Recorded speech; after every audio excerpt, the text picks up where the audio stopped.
Today, we'll be preparing mini Leche Flan, a delicious and creamy custard. Let's start cooking. We'll begin with combining 1/2 cup sugar with 2 tablespoons of water in a microwave-safe bowl. Stir the sugar until dissolved before placing it in the microwave oven. Microwave for about 4 to 5 minutes until the mixture turns light golden brown. Immediately pour the caramelized sugar into ceramic ramekins. Break 6 eggs in a separate bowl and add 1 can condensed milk.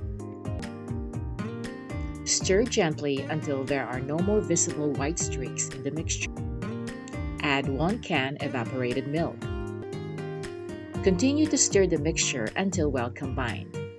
We will add 1 teaspoon vanilla extract and 1 teaspoon lemon zest to enhance the flavor. To ensure a smooth and creamy texture, we will strain the mixture using a fine mesh sieve. Pour the mixture into the ramekins and cover the ramekins with aluminum foil. Place the ramekins in the steamer or oven for 40 to 50 minutes. Remove the Leche Flan from the steamer and allow to cool. Place in the refrigerator for about half an hour to set. You can enjoy it simply as it is, or garnish it with whipped cream or chocolate syrup as shown here. And I'll see you again on another flavorful journey here on Jane's Corner.